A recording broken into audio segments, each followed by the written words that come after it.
Hello friends, मैं doctor Krishnakant Verma, director of के hospital care at home. दोस्तों, पिछले वीडियो में मैंने स्पोर्ट्स इंजरी के अंदर आपको एक कंडीशन बताई थी जिसका नाम था ACL टीयर या एंटीरियर क्रूशिएट लिगामेंट।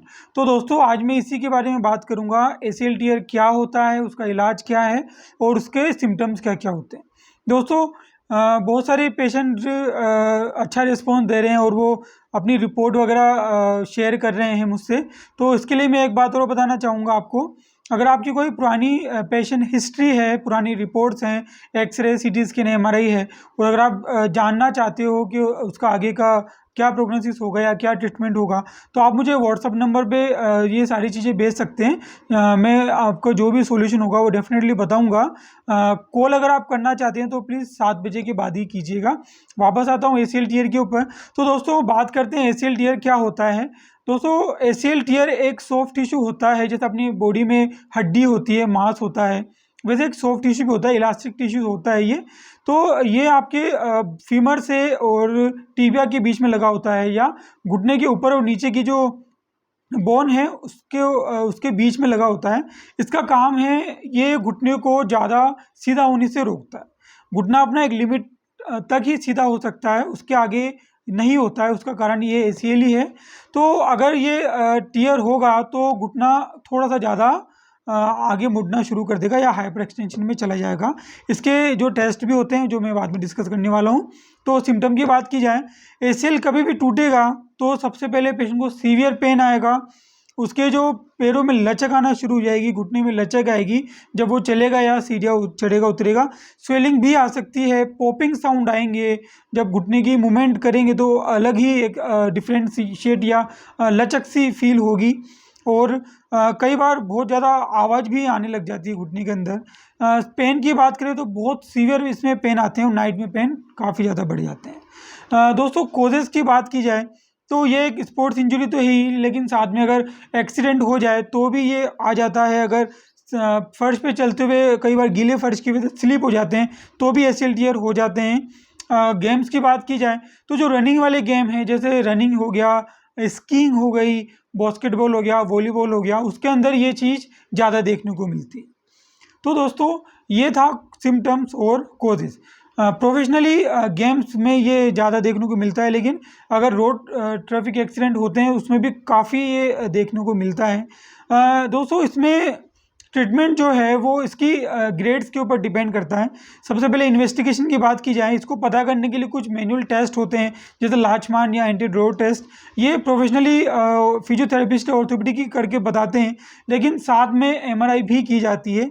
MRI में कंफर्म हो जाता है कि ACL टीयर है या नहीं है। कई बार नॉर्मली मेनिस्कस इंजरी भी हो जाती है, मसल भी फट जाता है, तो ऐसा लगता है ACL टीयर है, लेकिन ऐसा नहीं है। जब तक मैनुअल टेस्ट प्लस MRI में ये क्लियर नहीं हो जाए, जब तक डिक्लेयर नहीं करते हैं कि ACL टीयर है या नहीं। ACL टीयर ग्रेड्स के अंदर होता है, जो MRI में बताते हैं।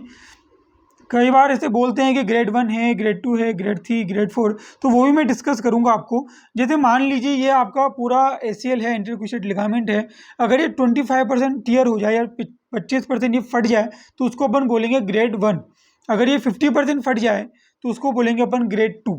अगर ये 75% फट जाए तो इसको बोलेंगे ग्रेड 3, और ये कंप्लीट रप्चर हो जाए तो इसको बोलेंगे ग्रेड 4। दोस्तों, फिजियोथेरेपी के अंदर ग्रेड 1, ग्रेड 2 बड़े आसानी के साथ में ठीक हो सकते हैं, लेकिन अगर ग्रेड 3 और ग्रेड 4 है तो फिर सर्जरी के लिए डिस्कस करते हैं। एक चीज़ मैं आपको और बताऊंगा, नॉर्मली जैसे स्किन कटती है या मसल फटता है तो 7 से 15 दिन के अंदर ये अपने आप ठीक हो जाता है। लेकिन जो लिगामेंट है या जो सॉफ्ट टिश्यूज़ होते हैं उनमें डायरेक्टली कोई ब्लड सप्लाई नहीं होती, और इसी की वजह से ही अपने आप ठीक नहीं होते। तो कभी भी अगर लिगामेंट टियर होते हैं बॉडी में किसी भी जॉइंट के, तो ये नहीं समझना चाहिए कि अपने आप ठीक हो जाएगा। ये डे बाय डे और ज़्यादा फटेगा और ज़्यादा ख़राब होता जाएगा। ये अपने आप ठीक नहीं होते हैं, क्योंकि इनकी ब्लड सप्लाई डायरेक्टली नहीं आती है, तो ये अपने आप ठीक भी नहीं। जिन ऑर्गन्स की या जिन स्ट्रक्चर की ब्लड सप्लाई होती है वो धीरे धीरे अपने आप ठीक होते हैं, लेकिन सॉफ्ट टिश्यू की बात करें तो ये बिल्कुल भी ठीक नहीं होते। कई बार पेशेंट पूछते हैं ऐसे कि अपने आप ठीक हो जाएगा, तो इसलिए मैंने ये बताया। वापस आते हैं ट्रीटमेंट के लिए।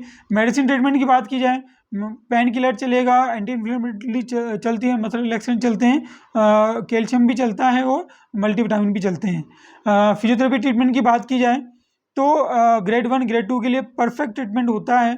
सिम्टोमेटिक चलेंगे शुरू में, अगर स्वेलिंग है तो कोल्ड फॉर्मेटेशन देंगे, हॉट फॉर्मेटेशन देंगे, अल्ट्रासोनिक थेरेपी देंगे, टेंस देंगे, आईएफटी देंगे, बढ़िया रिजल्ट आते हैं इसमें।